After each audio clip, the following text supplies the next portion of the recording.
What would you do if your pregnant wife, belly visibly showing, holding a pillow and a bottle of water, was asked to leave the plane just because she didn't look like she belonged in first class?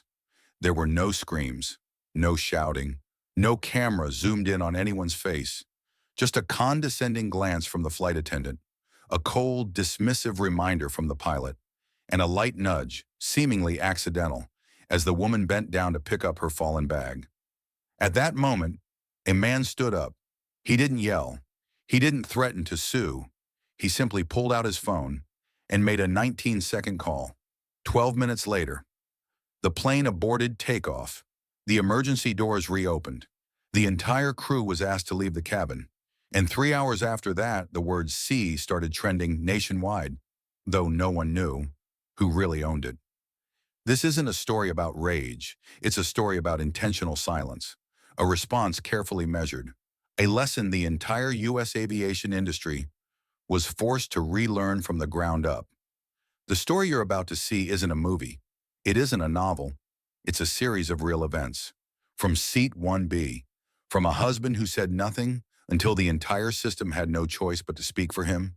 Naomi Grant closed her eyes for a moment and took in a deep breath of freshly brewed Guatemalan coffee hanging in the air, mixed with the subtle scent of buttery pastries wafting from the buffet behind her. The lounge chair in the Horizon Pacific Air Suite at Dallas-Fort Worth Airport was so plush she almost didn't want to get up. On the small glass table between her and her husband sat a half-full glass of chilled pomegranate juice, condensation slowly sliding down its polished surface. Naomi gently placed a hand on her round, 7-month belly and smiled. Inside, her baby boy gave a soft little kick, as if to say, "I'm enjoying this too, Mom." Cameron Wells, sitting across from her, had just set down his tablet and looked up. His eyes were tender and gleaming, an expression more familiar to the man who lived under the pressure of being a CEO, but now reserved only for the woman about to give birth to his child. "Kicking again?" he asked, his voice low and warm. Naomi nodded, her eyes lighting up. "He's probably practicing for beach soccer." Cameron laughed and leaned forward to take her hand. "Well, let's hope he doesn't try to kick his way out before we land in Turks and Caicos." He brushed his finger across the back of her hand, then stood up. "You want more of those little spinach quiches?"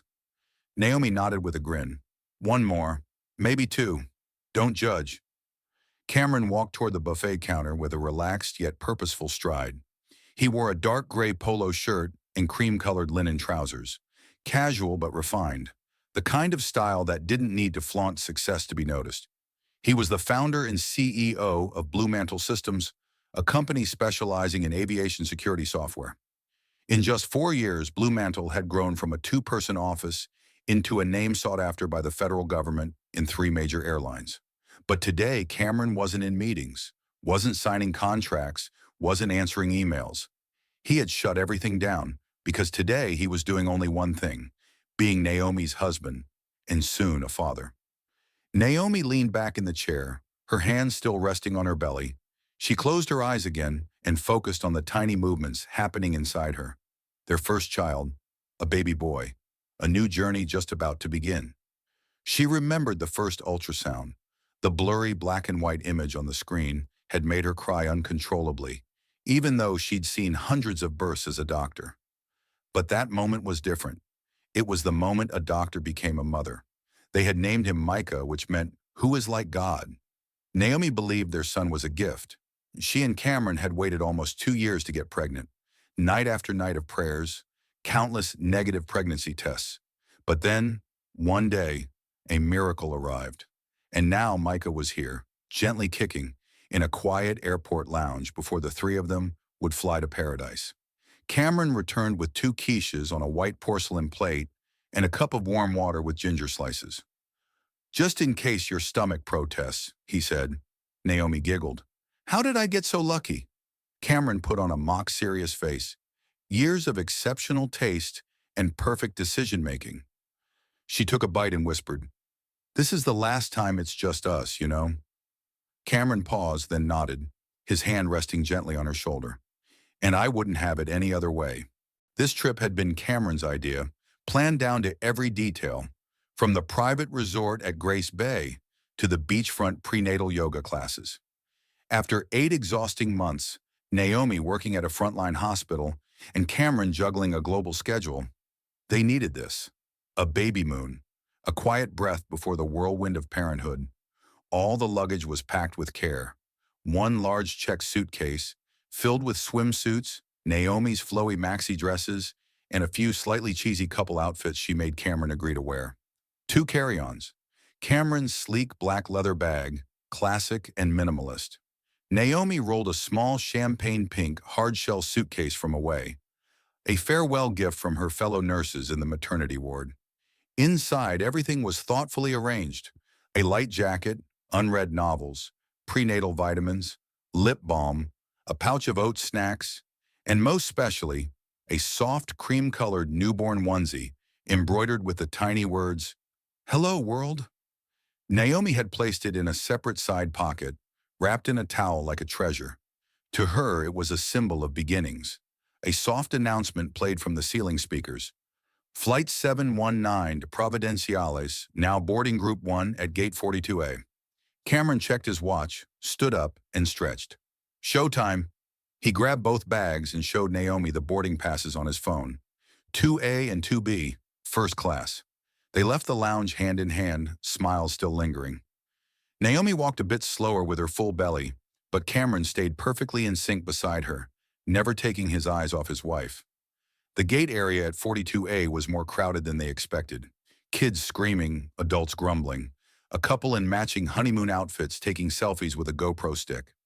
Up front stood a blonde flight attendant with a high bun and neatly pressed uniform, arms crossed, eyes scanning passengers like she was sizing up their worth. Naomi glanced briefly at her name tag, Melissa Crane. Melissa's gaze lingered longer than necessary on Naomi's pink suitcase. Naomi felt a chill run down her spine, uncertain if it was pregnancy hormones or that stare, that unfriendly stare, the same kind she'd seen in boardrooms filled with white executives, the kind that silently asked, "Who are you, and what are you doing here?" Cameron presented their mobile boarding passes to the gate agent. The agent smiled. "Welcome aboard, Doctor." "Grant, Mr. Wells. Enjoy your flight." Naomi smiled softly, but as they stepped onto the jet bridge, Melissa stepped in without a word of greeting. Her eyes didn't meet theirs. They locked onto the suitcase. "That one needs to be sized," she said, her tone sharp like a razor. Cameron furrowed his brow. "It's standard. She flew in with it this morning." Melissa's expression didn't change. "It must be sized now." Her finger pointed to the metal sizer next to the counter, a humiliating trap for any passenger.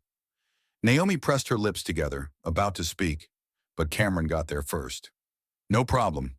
He lifted the suitcase and placed it into the frame. It slid in easily, with room to spare. Cameron looked back at Melissa, calm and steady. "It fits." She gave a curt nod and turned away. Naomi squeezed her husband's hand as they walked forward, but something stung inside her, like the quiet forming of a storm behind them. Naomi slowed down as the jet bridge curved gently to the left, dim ceiling lights casting alternating shadows across the gray carpet. Cameron walked just ahead, firmly gripping the champagne pink suitcase in one hand and his work bag in the other, his stride both purposeful and protective.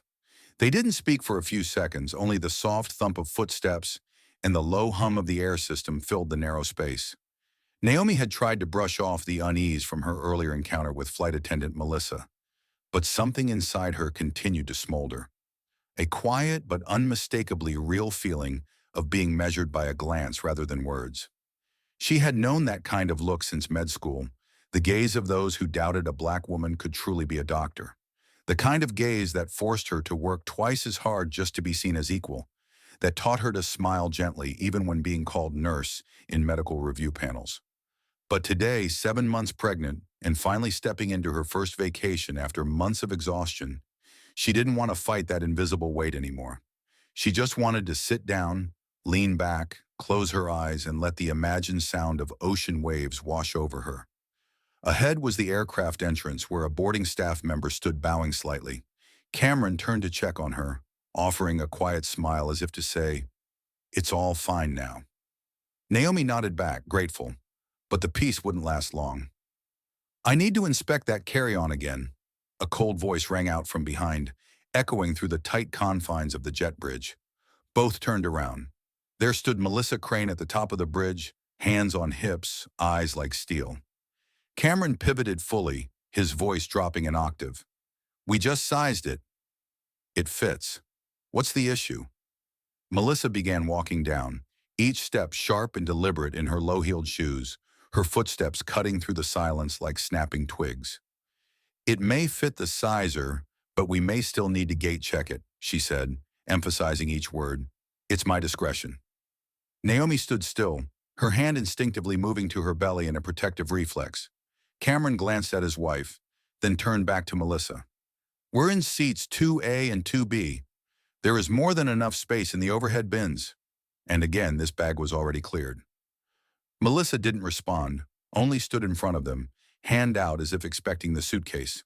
No other passengers intervened, but eyes from behind were starting to gather on them. The air in the jet bridge suddenly grew heavy, like sound had been vacuumed out. Naomi's heart began pounding, not from fear, but a sense of wrongness. Something about this wasn't fair, wasn't necessary. She lowered her voice. Cameron, just let her tag it. Please, it's not worth the stress. He looked at her, his eyes shifting from resolve to concern. She was breathing faster than normal. Her eyes pleaded with him, and Cameron understood. Even though every logical part of him knew they were being treated unfairly, his heart, as a husband and the soon-to-be father, only cared about one thing, Naomi's safety. He gave a small nod, then turned to Melissa. Fine. Do what you need to do. He let go of the suitcase. Melissa stepped forward, but instead of bending down to tag it, she stood there for a few seconds, staring directly at Naomi.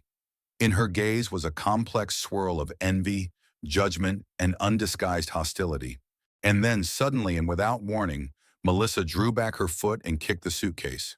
Not a nudge to move it aside, but a full force, deliberate kick that cracked through the air as her shoe slammed into the hard shell. The suitcase slid across the carpet, bounced off the metal frame of the bridge, and tumbled down onto the aircraft floor, bursting open. It all happened in less than 2 seconds. Its contents scattered like someone had thrown a purse onto the street. A bottle of prenatal vitamins rolled away, a paperback novel flapped open midair, a lightweight jacket spilled out of the inner lining, and lying right in the middle of the mess was the cream-colored baby bodysuit embroidered with tiny letters. Hello, world. A deathly silence blanketed the jet bridge. No one spoke. No one breathed. Cameron stood frozen, his eyes blank. Naomi's eyes widened, then her breathing quickened. She clutched her belly. Her knees buckled slightly, her head tilted, lips parted as if to speak. But no words came. Cameron rushed to her side. He dropped to his knees, arms wrapping around her trembling frame. Naomi, look at me. Breathe, baby. Breathe. She tried to inhale, but a sob caught in her throat. Her tears flowed, not from pain, but from the profound sense of violation, not just toward herself, but for the unborn child inside her. Cameron held her tighter, but his head had already turned toward Melissa, no longer with calm, but with lethal stillness. Melissa had stepped back. The smug smirk from before had vanished. She realized something had just spun out of control. Cameron slowly stood up, staring directly into her eyes. What's your name? His voice wasn't loud, wasn't angry, but it froze the air in the jet bridge. Melissa stammered, Melissa Crane. Cameron nodded, pulled out his phone, tapped a few keys and raised it to his ear. He didn't take his eyes off her. The line began to ring. On the other end, Reggie Monroe, the CEO of Horizon Pacific Air, was in the middle of a regional expansion meeting about launching new Asia-Pacific routes. He saw the name Cameron Wells flash on his screen and immediately stood up. Sorry, folks, I need to take this. As the conference room door clicked shut, he heard Cameron's voice. Reggie, we have a situation. I'm currently at gate 42A DFW. One of your flight attendants just assaulted my pregnant wife. There was no spin that could soften that sentence. No PR scenario any media coach could have prepared for. And as Reggie listened to the details of the suitcase, the kick, the scattered contents, his wife nearly fainting, he knew this wasn't a customer complaint. This was a media bomb, and if not diffused precisely, it would explode on national television. and he was already a step too late. Because while Reggie scrambled to imagine a solution, back at Gate 42A, a young woman nearby had raised her phone, recording the entire scene from the start, and the first tweet had already been posted. The phone call from Cameron Wells lasted less than 3 minutes, but it was enough to shatter a link Melissa Crane didn't even know she was standing in the middle of. Cameron wasn't a difficult passenger, nor the type to abuse authority over minor issues on a flight. But this time, it wasn't a minor issue, and the person he called wasn't customer service. It was the CEO of the entire airline. When the call ended, Cameron's gaze never left Melissa. Every one of his movements was slow, deliberate. He ended the call, looked her in the eye, and spoke in a voice that wasn't raised, wasn't shaking, just cold. "You have no idea the magnitude of the mistake you just made." Melissa didn't respond, but her right hand began to clench slightly, as if her body was recoiling on instinct. Behind them, passengers were murmuring, some pulling out their phones, still unsure of the full story, but sensing this was no longer a routine incident. Naomi was now seated temporarily on the side bench of the jet bridge, still shaken, but regaining her breath. Cameron turned back, crouched down, looked into his wife's eyes, and gently placed a hand on her belly. "You good?" Naomi nodded, her lips still trembling but trying to smile. He pressed his forehead gently to hers as an unspoken gesture, then stood up again. Melissa had stepped back toward the aircraft doorway, saying nothing, but clearly disoriented. She was beginning to sense something was coming for her, but didn't know from where or how heavy it would hit. A boarding gate agent who had witnessed the kick was whispering to a colleague. A middle-aged woman in a red cardigan stepped forward and asked, "Is everything okay?" No one answered. Another passenger took out a phone and began recording discreetly. The jet bridge air thickened, suffocating with the tension of waiting for the worst. Upstairs at the Horizon Pacific Flight Operations Center, CEO Reggie Monroe had just ended the call with Cameron and immediately dialed the direct line of the DFW Regional Operations Chief. The order contained only 5 words. Ground Flight 719, effective immediately. He then called the HR director and requested a senior liaison be dispatched to meet the Wells couple in person.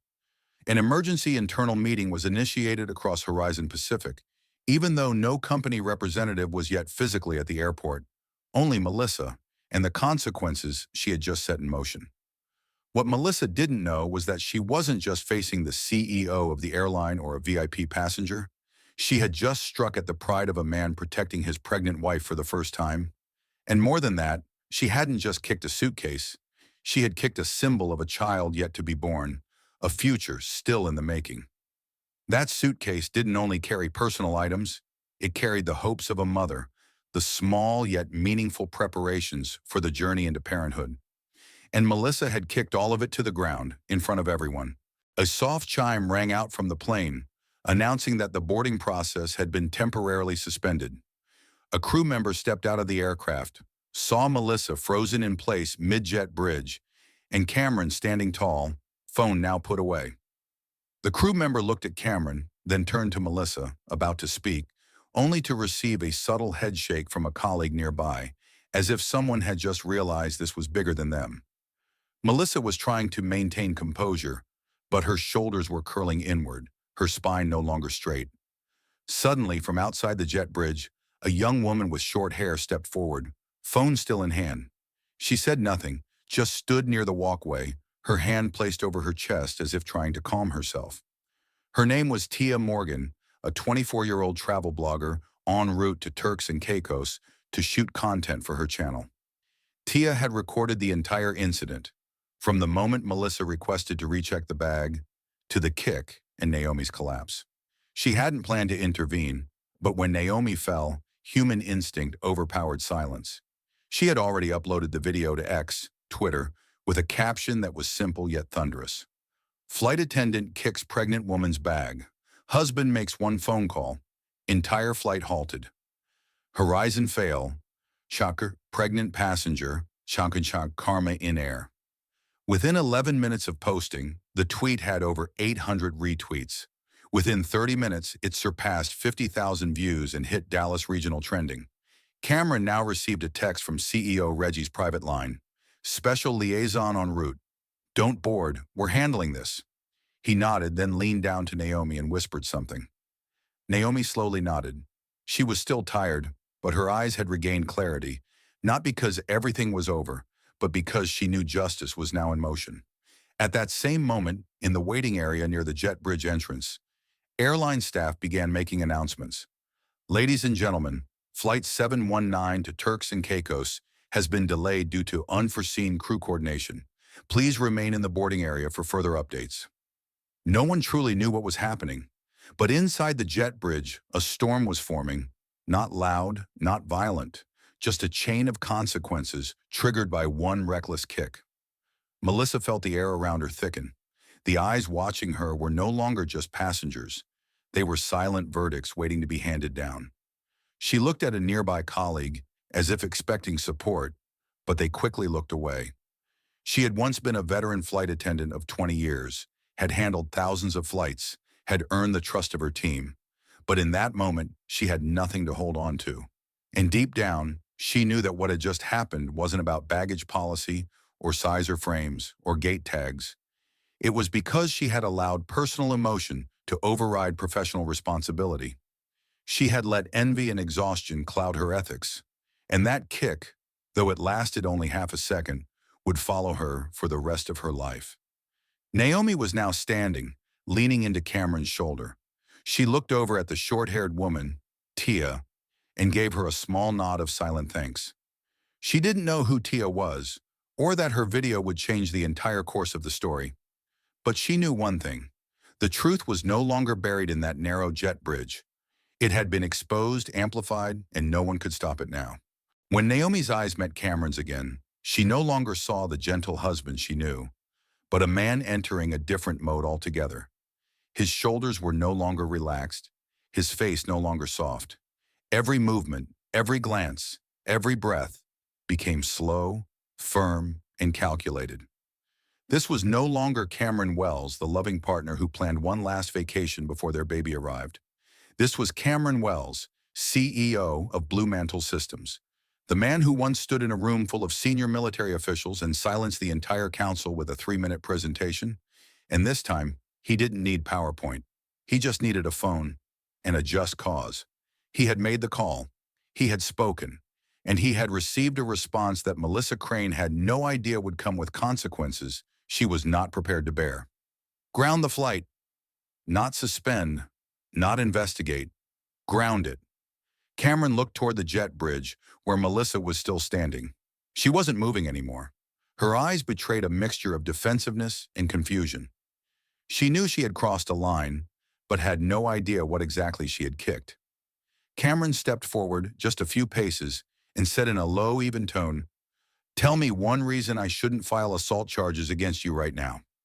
Melissa didn't respond, only swallowed hard. A younger flight crew member stepped out from the aircraft, ready to intervene, but a silent signal from a supervisor behind him said, "Stand down." Anyone who had worked long enough in the airline industry knew, when a first-class passenger with direct access to the CEO places a call to headquarters, all explanations and actions must wait for orders. Naomi had now been guided back to the bench along the jet bridge wall. Another flight attendant, not part of that crew, appeared quietly and brought her a cup of water, a cold towel, and a small piece of biscuit. She said nothing, just placed everything gently on the tray next to her. Naomi nodded in appreciation, then breathed slowly. As an obstetrician herself, she knew exactly how emotional trauma could affect the baby's heart rate, and she wouldn't let someone else's recklessness harm the child she was carrying. But the emotion in her was no longer panic. It was focus. She knew Cameron was now operating something far larger than the flight. He wasn't someone who abused power, but when forced to act, he would finish it. No shouting, no theatrics, just results. Melissa stood motionless, eyes lowered to the jet bridge floor. The image of that burst-open suitcase, its contents scattered, including the tiny baby onesie, haunted her. She couldn't even recall how hard she had kicked it.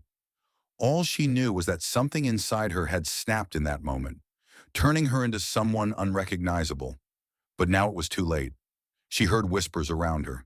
She saw the young passenger return, still holding her phone, tapping something quickly. Melissa knew, with the speed of social media, that video was no longer confined to a single account. It could be everywhere by now.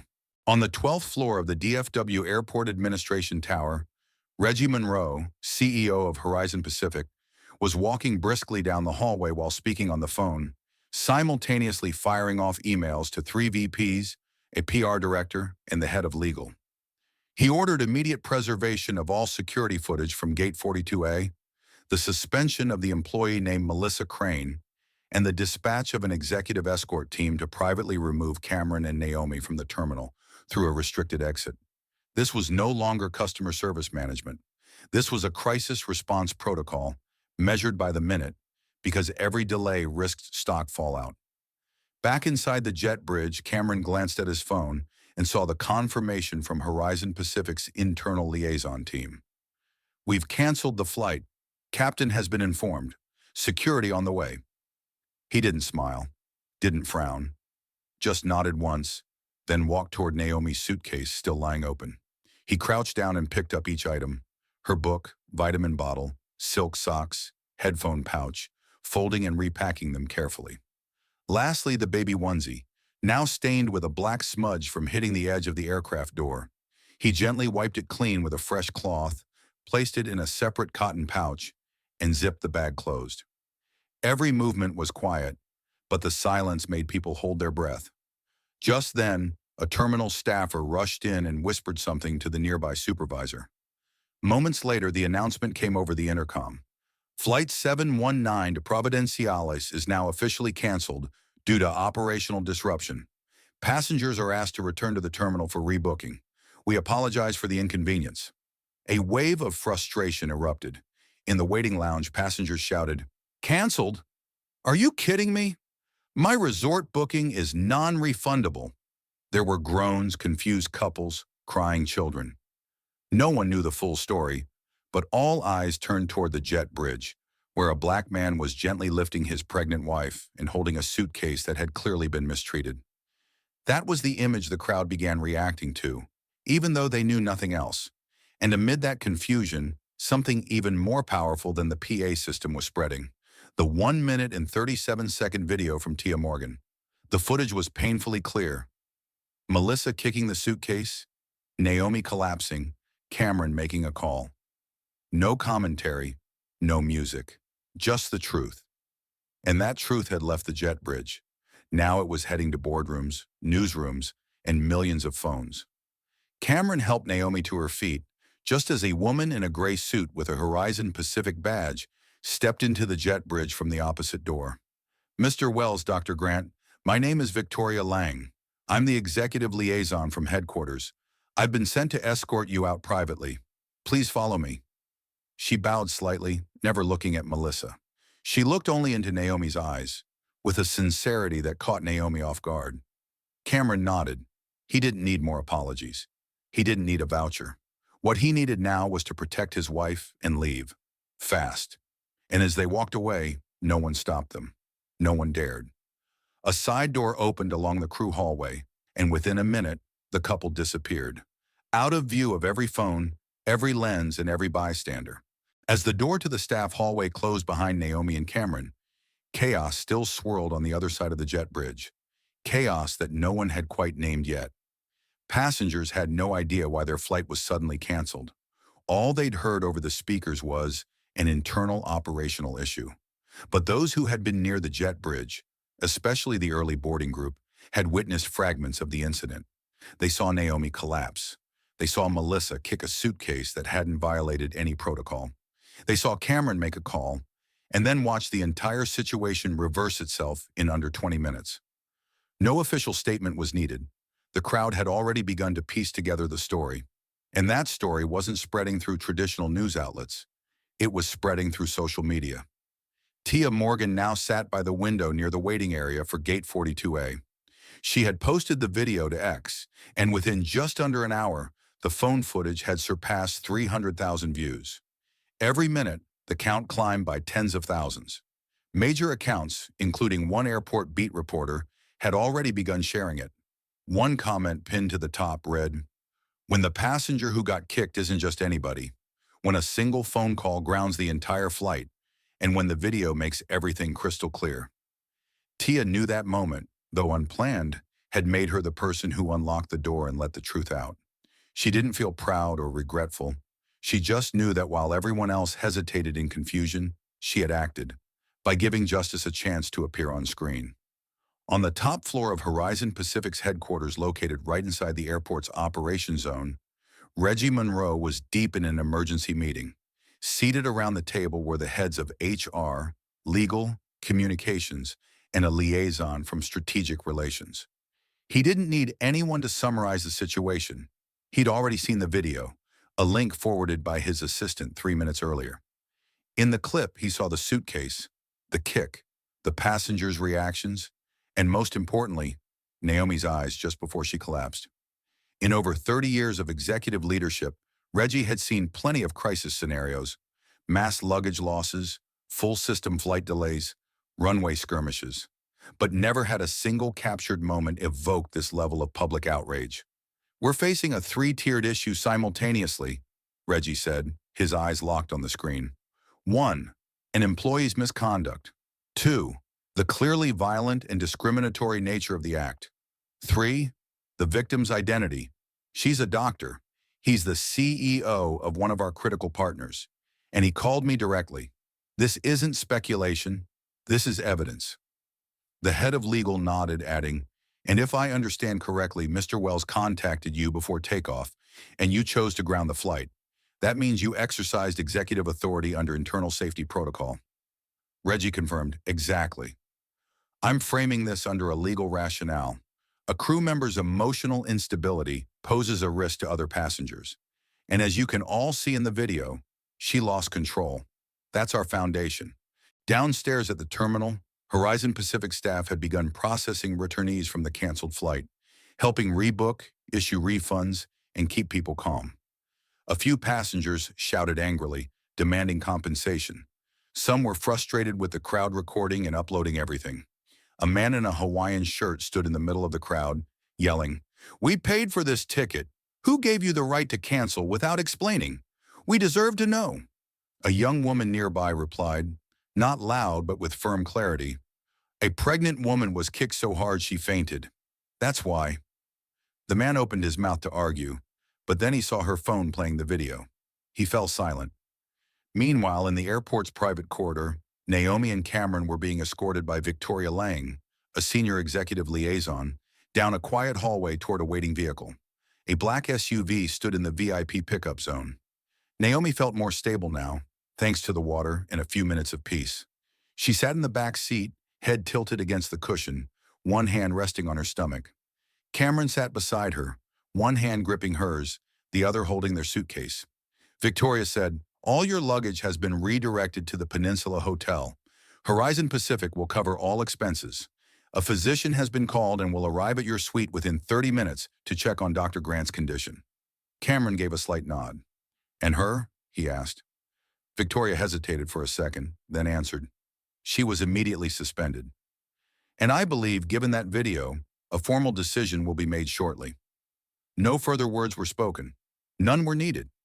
At the other end of the ripple effect, Captain Martin Hayes, lead pilot of Flight 719, was in the cockpit reviewing the pre-departure checklist when a sudden call came from Operations Control.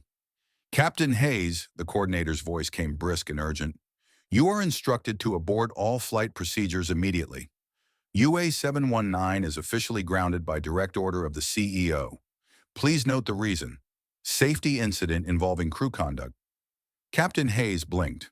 In his 17 years flying commercial aircraft, he had never received a flight cancellation from the CEO personally. But he didn't question it. He just followed protocol. Moments later, the cabin PA came on. "Ladies and gentlemen, this is your captain speaking. Due to an internal security and personnel matter that requires immediate attention, this flight has been canceled. We ask all passengers to deplane in an orderly fashion. Ground agents will assist you with rebooking. We apologize for the inconvenience." A wave of groans and protests erupted throughout the cabin. Some shouted, some cursed, but all were required to leave the plane. Melissa Crane, still stationed at the jet bridge, heard the announcement. She couldn't speak. Her face had gone pale. When two airport security officers arrived, she didn't resist or argue. They simply said, "Ma'am, please come with us." She followed quietly under the gazes of a dozen passengers, filming, photographing, and whispering. This wasn't just embarrassment. This was fate shifting. She didn't yet realize how quickly the video was spreading, like a virus with no cure. She just knew there was no way back. The scene outside Gate 42. It looked like an emotional tidal wave had crashed down onto an airport never built to handle human feelings, only the flow of travelers. The crowd, once filled with anticipation for a vacation, was now engulfed in confusion. Grumbles echoed, unanswered questions lingered, and suspicious glances were thrown in the direction where Naomi and Cameron had just disappeared. But as long as the truth remained unclear, as long as airline employees remained silent without official guidance, and as long as information spread only through brief, spliced video clips, the fastest thing traveling through the terminal wasn't facts, it was whispers. "Who even was she?" a woman asked, pointing toward the jet bridge, where airport security had just escorted a pale-faced blonde flight attendant. A man nearby replied, "Heard she kicked someone's luggage, a pregnant woman's." "Yeah, and that lady's husband called the airline CEO. One phone call, bam, whole flight canceled." Another guy cut in, tone dismissive. "Honestly, I think they're the real problem. Blew things out of proportion and threw their weight around. Rich people always do that." The woman nodded as if she'd been waiting for someone to confirm what she was already thinking. None of them actually knew anything. None had been close enough to hear or see the full incident. But still, they chose to believe the version of events that made them feel safest. That it was the powerful couple who disrupted the peaceful trip of everyday people. A subtle but all too common reversal of victimhood.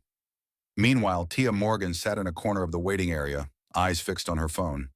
The video she'd posted had nearly 1 million views in under 3 hours. She was witnessing the very moment every travel blogger dreams of: going viral, being quoted by major accounts, getting pinged by reporters. But what troubled her was how part of the internet was responding. In the comments section, mixed in with messages of support, were cruel jabs and sneers. Another race card played for a free upgrade. Probably tricked their way into first class and faked being offended. Bet they were acting entitled before they even hit record. None of those comments were aimed at her, but Tia felt a sting on Naomi's behalf. She knew what she saw was real. She'd seen Naomi's eyes when that bag was kicked. She'd watched Cameron remain shockingly calm amid chaos. She knew this wasn't some orchestrated drama, but the internet didn't care for nuance. It picked sides and it picked fast. At that same moment, in a small coffee shop tucked inside the south wing of the terminal, a middle-aged couple was being interviewed by a stranger for a political YouTube channel. The man held a mic with no logo, just a phone with an external mic attached. "So, in your opinion, who's at fault here?" he asked. The couple exchanged a look. The wife answered, "We think the flight attendant was a bit harsh, but the pregnant woman, she seemed overly sensitive. And the husband, he acted like some kind of king. Maybe one of those people who think they're always entitled." The interviewer nodded, like he'd just gotten exactly what he needed. Later, the clip was uploaded to a far-right YouTube channel with the caption, "Wealthy couple cancels flight over luggage dispute. Passengers furious." At the Peninsula Hotel, just 20 minutes from the airport, Naomi was undergoing a medical checkup for her blood pressure and fetal heart rate. She spoke little, answering only when necessary. Cameron sat beside her, reading the news on his phone. The first major headline had just gone live. Flight canceled after conflict between first-class passenger and crew. Sources say high-level call involved. The subheading read, "Viral video shows alleged incident involving pregnant passenger and airline staff." Sources say husband is tech executive with significant aviation security ties. Cameron glanced at Naomi. She nodded slightly. They both knew this had evolved far beyond a routine airline dispute. It had become a societal moment. Messages began flooding Cameron's phone. A few journalists were requesting interviews. Some PR consultants offered to help manage public perception. Friends sent messages of support. But mixed in were texts from unfamiliar numbers, laced with hostility. One read, "What exactly did your wife do to deserve having her bag kicked?" Another, "I'm a shareholder in Horizon Pacific. Do you realize how much your call cost the company? Cameron didn't respond. He didn't need to. Not now. Not to people who weren't there. All that mattered was Naomi's safety and letting the truth speak for itself. At the same time, during a live stream on a video platform, a conservative talk show host invited an anonymous aviation expert to weigh in. The host opened with, "So let me get this straight.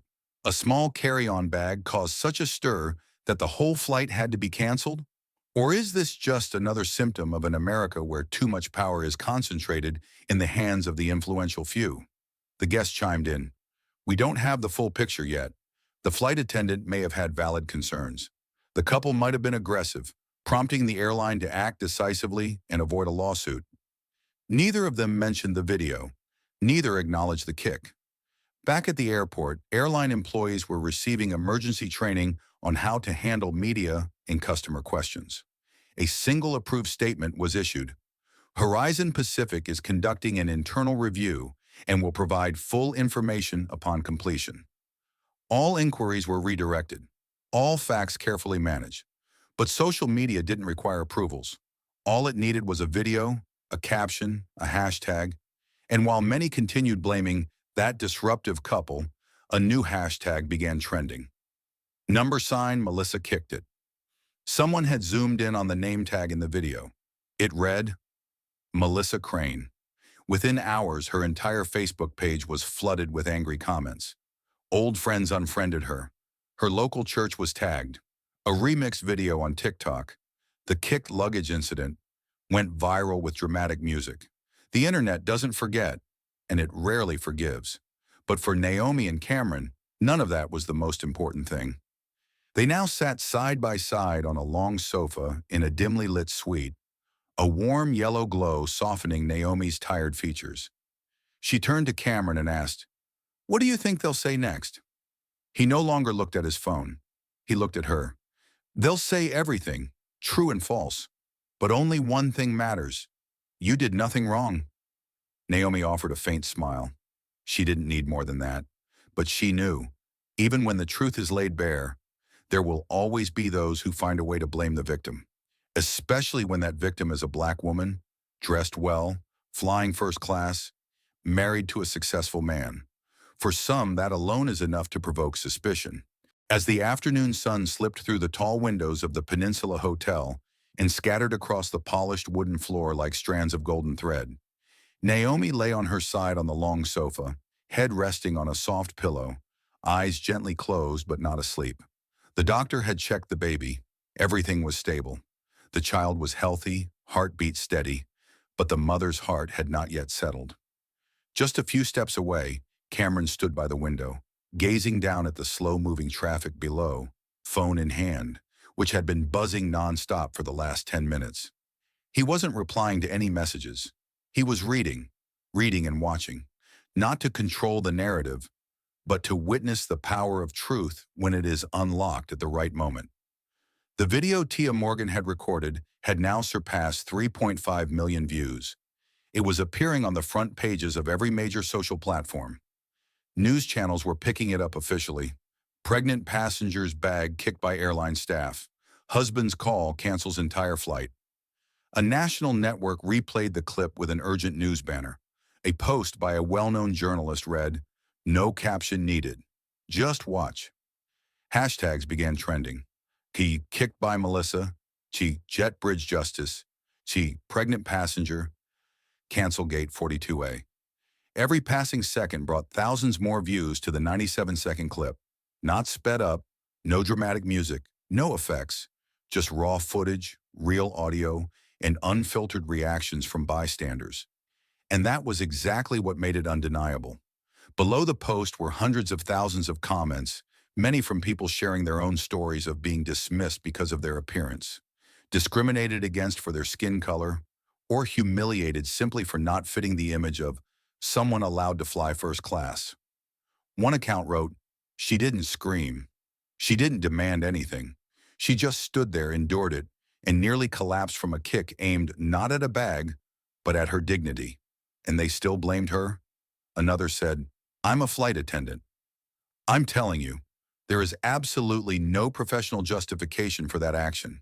That was envy turned into violence. Then came the longer posts, frame-by-frame breakdowns of Melissa Crane's facial expressions, before and after the kick, the faint smile curling at the edge of her lips when she saw the suitcase fly, the blank stare as Naomi stumbled. But alongside the wave of support came a counter-wave of backlash, from a corner of the internet where everything people of color do is framed as attention-seeking, entitlement, or playing the race card. A right-wing news site posted a contrasting angle. Wealthy man uses influence to ruin airline worker's life over a suitcase. Below it, hundreds of echoing comments. I bet they provoked her first. Rich people always act like they're above everyone. The flight attendant was probably stressed out. Who doesn't have a bad moment? This only blew up because they're black. Don't let the woke mob destroy society. These voices weren't rare. They always appeared in moments like this, where truth wasn't the only thing that mattered, but rather which side made people feel safer. Tia Morgan, the woman who recorded the video, was now under pressure herself. She was being doxxed by trolls accusing her of choosing the wrong side. They dug up her personal info, speculated about political motives, labeled her a clout-chasing moral fraud. But at the same time, she was flooded with thousands of messages from those who had once been silenced. Sitting in the airport lounge, eyes fixed on her analytics dashboard, one message stopped her cold. Thank you for filming that video. I'm a single mom. I was once scolded at the check-in desk for standing too long while 8 months pregnant. No one stood up for me, but this time, someone did the right thing. Meanwhile, inside Horizon Pacific's headquarters, a crisis meeting was underway between legal, PR, and risk management teams analyzing public sentiment. They knew they were in the eye of the storm. Melissa Crane had been terminated internally, yet not publicly, and a representative had reached out to Cameron Wells expressing goodwill. But they also knew that termination alone wouldn't be enough, not when the whole country was watching, not when rumored justice for Naomi had already appeared on protest signs at a small rally outside DFW Airport, organized by a local group of black mothers, and not when the story had become a symbol of two things: the fall of one unjust act and the rise of a figure long underestimated. Naomi sat on the hotel bed, phone in hand, reading texts from friends while a snapshot of a baby onesie, the same one that had been packed in her suitcase, appeared in her feed. Someone had screen captured it from the video and posted it with the caption, "This little shirt was kicked down the jet bridge."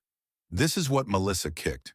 Not just a bag, a hope, a future she didn't cry, but her chest tightened, not from anger, but from something deeper. She never imagined her luggage would symbolize something so big. She just wanted to be respected, to be seen as a mother trying to do things right. And now that respect, from strangers, had arrived in the strangest way, through a hidden phone recording. Cameron stepped into the room, eyes weary but firm. He handed her his phone, showing her a draft of the public statement Horizon Pacific was preparing to release on its website.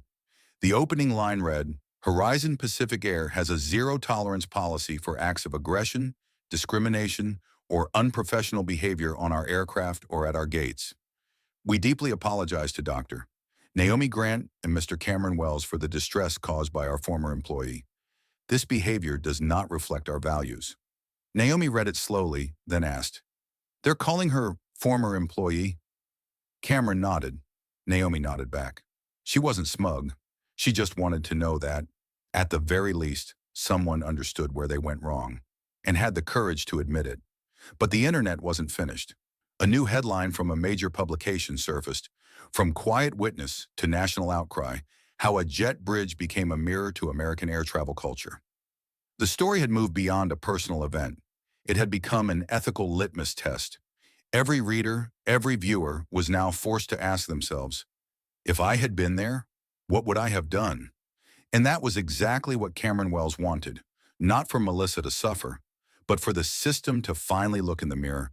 Melissa Crane, the woman who had been quietly terminated following the incident at Gate 42A, was now being repositioned as a tool to calm the storm of public outrage. Though her contract had ended, she was still under Horizon Pacific's post-termination media clauses, which gave the company partial control over how her image was handled. Ron Buckley, the newly hired crisis PR director, believed that if Melissa appeared on television, expressed remorse, admitted some fault, but also shared her version of events, the company could share the burden of blame and shift the narrative to a regular person cracking under pressure, rather than a systemic racial bias. "We're not denying the mistake," he told the board. "We're showing that even flawed people can learn. The American public forgives remorse, not silence." The plan was approved in 6 minutes. They immediately reached out to the popular morning show, Good Day America, whose primary audience was middle-aged women, precisely the demographic Horizon Pacific had been losing trust with. The show's host, Dana Klein, a white woman in her 50s known for her empathy and gentle interviewing style, agreed to the interview, with one condition: no legal or company representatives present during the shoot. Horizon Pacific accepted, covering all costs and assigning a discreet support crew to manage visuals. The interview was scheduled for Tuesday morning, live from the network's main studio in New York.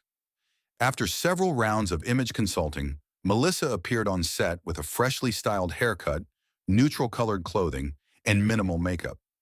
She was seated in a warm lighting setup, accompanied by soft background music and a tranquil ocean-themed backdrop. The cameras rolled at 7:01 a.m. "Melissa, thank you for being here today.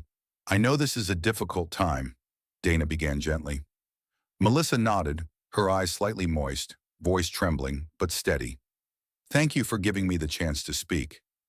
She then began to recount the incident, but her version didn't fully align with the now viral video. According to her, she had only gently moved the suitcase aside because the passenger wasn't following instructions on proper luggage placement. She claimed she never meant to be rude and that she had reacted poorly due to the stress of a delayed flight. She didn't apologize directly to Naomi. Instead, she said, "If she felt hurt, I sincerely regret that." A conditional apology, and that's where the first crack appeared. Dana pressed on. "Do you believe your actions were inappropriate?" Melissa paused for a few seconds, looked directly into the camera, then answered, "I don't think it reflects who I am, but everyone has bad days." The show's live comment feed began to erupt. The hashtag #NoExcuseMelissa appeared for the first time and climbed into the top 10 within 15 minutes. News outlets started reporting, "Melissa goes on national TV to justify, not to apologize." On screen, Melissa had no idea she was losing the room, minute by minute. Dana moved to the final question. "If you had the chance to speak directly to Dr. Naomi Grant right now, what would you say?" Melissa glanced down at her hands, then replied, "I hope she understands I'm just a regular person. I'm not a bad person. I just had a really bad moment." And with that, the interview ended.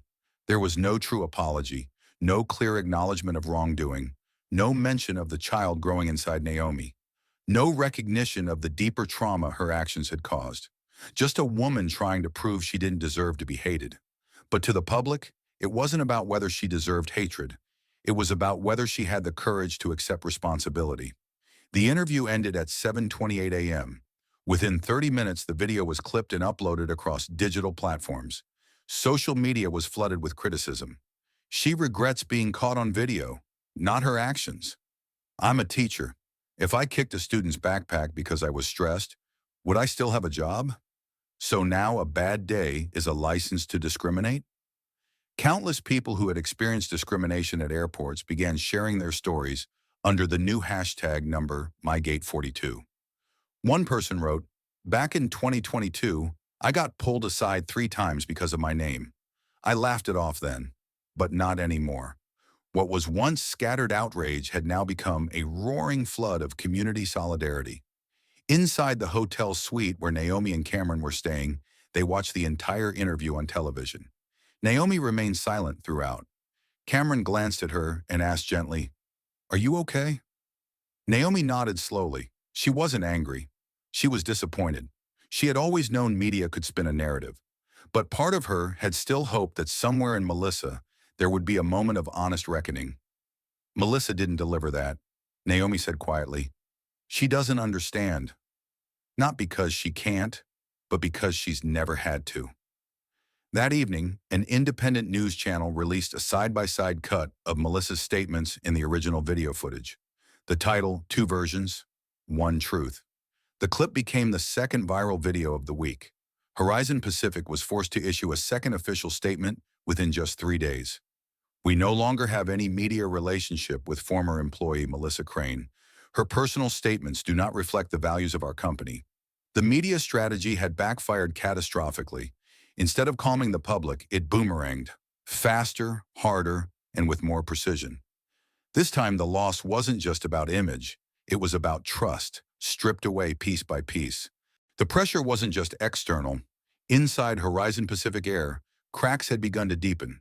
Major shareholders, who had remained silent up to this point, were now sending formal letters requesting internal hearings. Mid-level executives, especially in human resources and airport operations, began to feel uneasy, fearing they would be summoned for questioning or publicly terminated as scapegoats.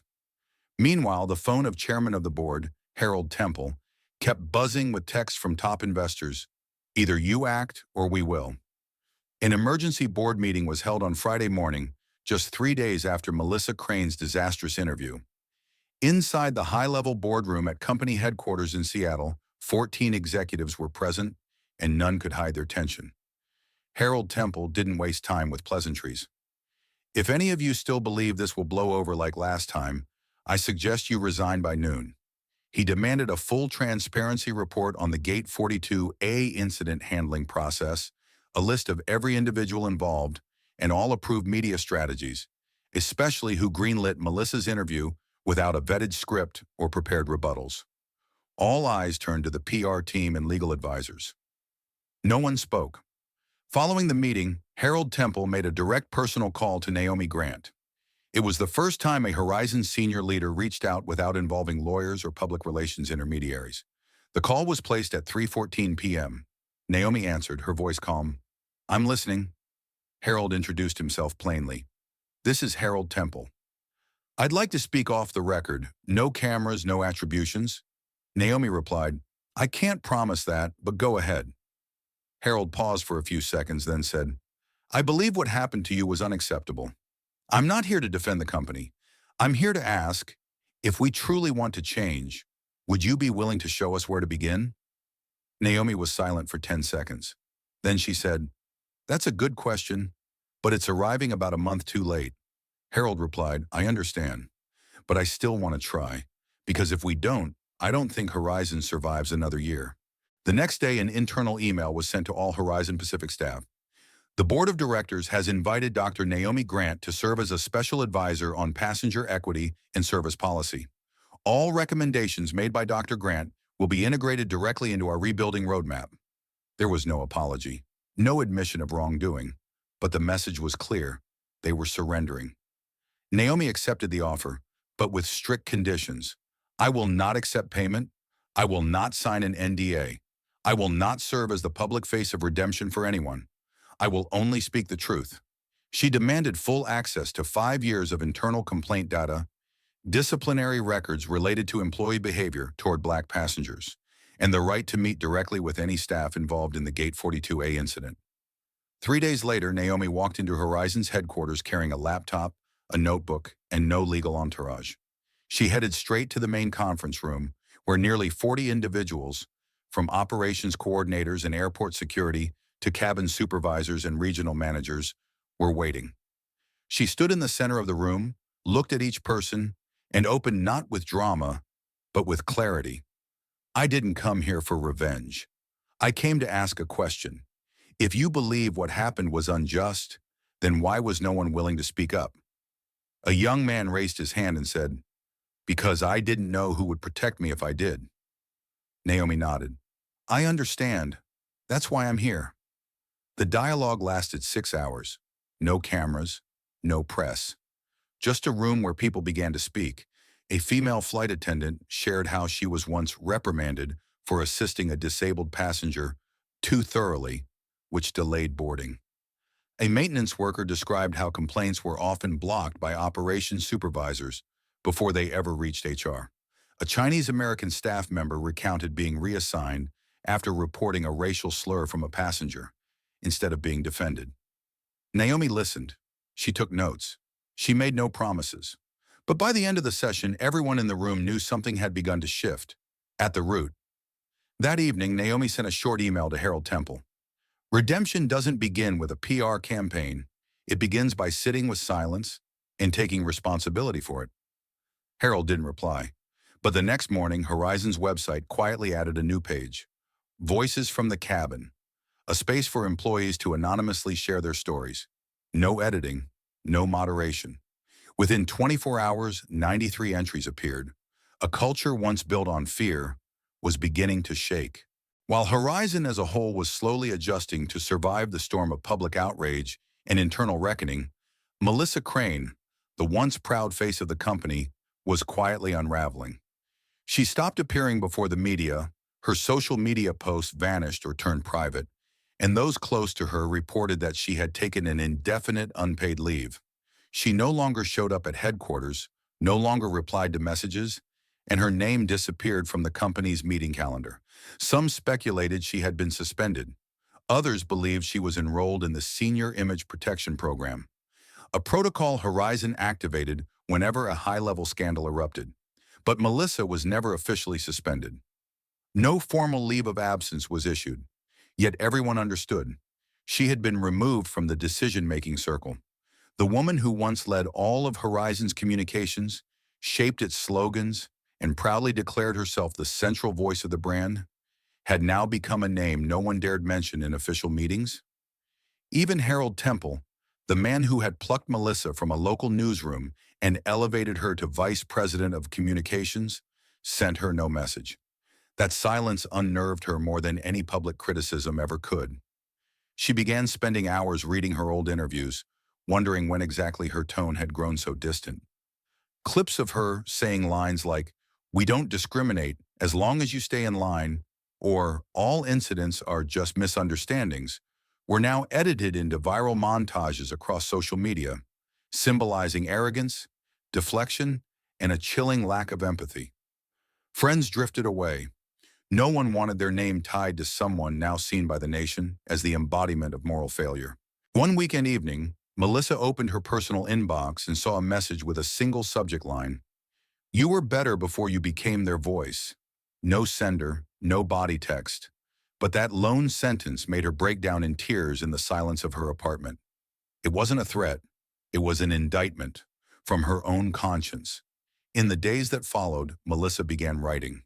Not to defend herself, not to apologize, but to try to understand who she had become.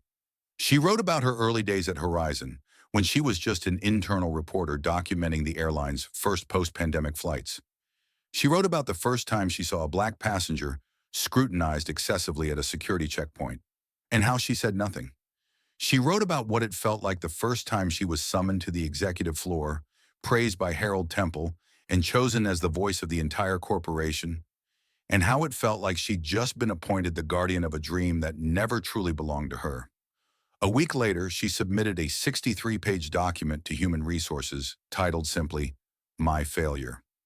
No one had asked her to write it. No one replied after receiving it. But internally, the memo began to circulate.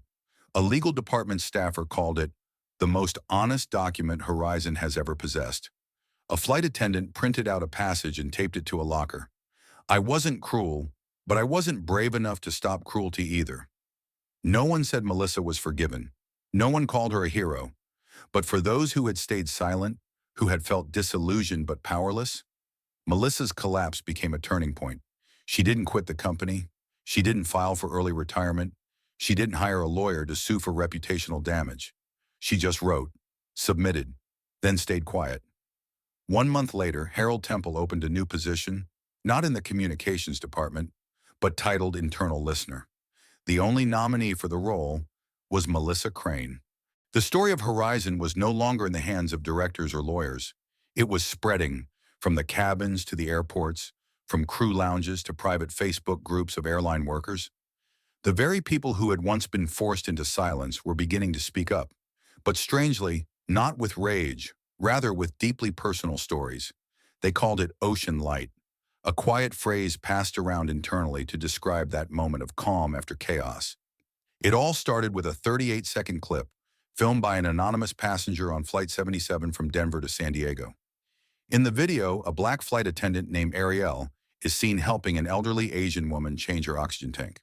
There are no dramatic lines, no striking actions, just a gentle look, a hand on the woman's shoulder, and a soft whisper, "I'm here now."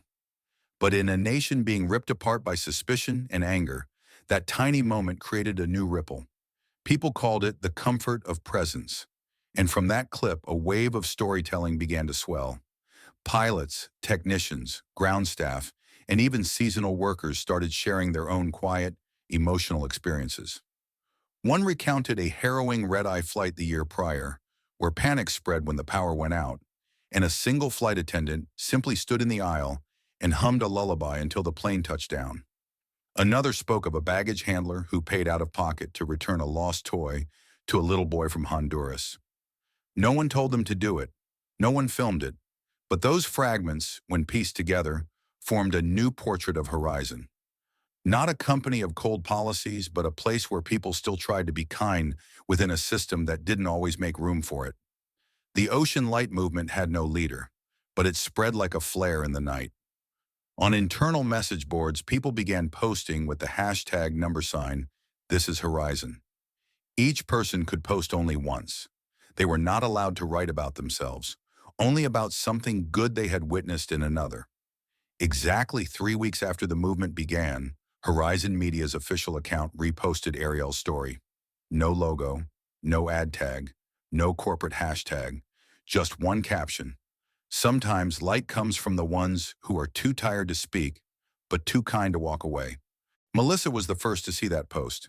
She didn't press like she didn't comment, but the next morning, without announcement, she returned to the office and walked straight into the JFK Crew Lounge.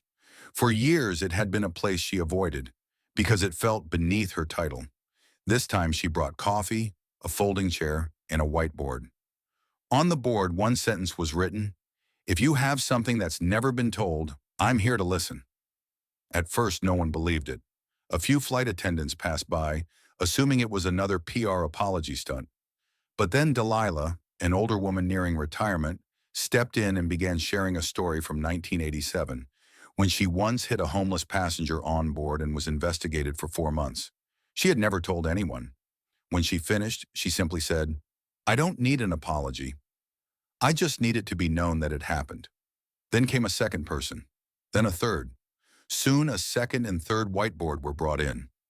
In that tiny lounge, once considered a non-critical area in Horizon's executive architecture, a cultural revival was quietly taking root. No policy, no slogan, just quiet conversations, patient pauses, and genuine listening. And from those conversations, real solutions began to emerge. A young pilot proposed redesigning the complaints process so passengers wouldn't have to submit forms directly to the department that caused the issue. A ground crew member suggested creating a rapid response team trained in empathy and de-escalation to handle bias-related incidents without harm. None of them were directors, but those proposals were compiled by Melissa, the former face of a frigid system, and submitted to the new executive board. For the first time, what happened in the employee lounge was seen not as a distraction, but as the heart of reform. And as the Ocean Light movement spread, other airlines began to take notice. A small carrier in Portland announced that frontline staff would be given mid-shift breaks to attend internal listening sessions. An international airport in Toronto mandated retraining all its screeners using a listen without judgment model based on Horizon's whiteboard initiative. As for Ariel, the flight attendant from the 38-second clip, she continued flying domestic routes like always. But now passengers recognized her, smiled, and simply said, "Thank you for being there." Ocean Light couldn't erase what had already happened. It didn't immediately heal the hurt of every passenger, but it created a space where kindness could exist alongside reform. And most importantly, it wasn't a top-down campaign. It was a quiet light coming from the very people once made invisible. Not everyone welcomed the light. As the Ocean Light movement spread and Melissa returned to the field, not every boardroom opened its doors to her. Among those still holding power at Horizon, whispers surfaced. This is just a PR stunt. Some members of the executive board even drafted contingency plans to suspend the new CEO if necessary, citing damage to brand image. What they didn't realize was that this time, no one stood alone. This time, those who had once been dismissed as silent had found one another, and they were no longer afraid. The week of hearings took place in three major cities: Chicago, Atlanta, and Los Angeles. Each event was held in a large theater with no public audience outside the industry. Attendees were not asked to be polite, only to be honest. Some took the stage still wearing their maintenance uniforms, unable to change. Some had retired 10 years earlier, carrying old warning letters that once forced them into silence. One flight attendant who had been demoted for refusing a drunken passenger's demands recounted the full story to a room paralyzed in painful silence. A captain admitted he had once looked the other way because he feared losing his job. A trainee described being removed from class because he didn't seem to fit the Horizon culture. Each story cracked the surface, and through those cracks, light entered. After the final hearing in Los Angeles, a technician walked up to Melissa and handed her a drawing. It was a reimagined internal alarm system, redesigned by frontline workers so that alerts wouldn't just sound in the tech bay, but would also appear in crew lounges, public restrooms, and even VIP waiting areas. He said, "This is how we make sure no one gets left behind anymore." Melissa didn't respond right away. She studied the drawing, then asked, "Did you ever bring this up to the engineering team before?" He shook his head. "I did. They said it wasn't an idea that came from someone with a title." This time, Melissa said just one thing. "Then it will be recorded as the idea of the entire team." And the drawing was submitted for the next board meeting. But the reckoning didn't end there. Horizon's parent company, silent throughout the crisis, finally stepped in. They asked Melissa to submit an official reform plan. A special shareholders meeting was called, with growing concerns that the company's truth-telling campaign was damaging its brand. But on the day of the meeting, Melissa didn't come alone. She brought 12 employees from all levels: security guards, pilots, janitors, supervisors. Each shared a story, not to complain, but to prove. When a company listens, reputation isn't lost, it's rebuilt. One major shareholder, who had previously opposed Melissa, stood up and said, "If I were a passenger, I'd rather fly with a company that knows how to make things right than one that only knows how to hide what went wrong." Melissa returned to her office the next day carrying a single folder. Inside wasn't a restructuring plan. It was a list of employees wrongfully dismissed, with formal recommendations for reinstatement or honorable compensation. Some had moved on to other industries and didn't wish to return. But for them, acknowledgement alone was enough. One employee who had been secretly photographed dozing off during a night shift and later shamed in the internal newsletter received an official apology and mental health support. He declined the offer to return to Horizon, but replied with a letter. "For the first time, I believe that justice isn't revenge. It's simply having a fair seat at the table." Horizon after the reckoning did not become a paradise, but it began to feel real. Boardroom doors no longer stayed closed. Reports didn't just contain numbers. They included annotations from frontline workers. And in every new hire orientation, 30 minutes were reserved to replay a clip from the hearings as a reminder. We once lost our way, and it was the truth that brought us back. Melissa did not seek another term as CEO. She held no farewell ceremony, no final speech. Just left a note in her last internal memo. "I wasn't the one who fixed Horizon. You were. I just opened the door." And one final line, even simpler: "Don't ever let it close again." You may have never flown with Horizon. You may have never even heard the name Melissa Carter until today. But if you've ever been dismissed because of how you look, ever been told your opinion doesn't matter, or stayed silent through injustice just to keep your job, then this story is yours. Melissa didn't change the whole world. She just opened a door, and those who had been left behind walked through together, without noise, without violence, just with the truth. And if one door can transform an entire airline, imagine what could happen if every place in this country started opening doors like that. If this story made you feel something, made you angry, made you cry, or simply made you believe again in fairness, let us know. Leave a comment below. Share this story with someone who's waiting for a door to open. And if you want to keep following real stories about justice, dignity, and hope, hit that subscribe button. Because the most important things often begin in silence.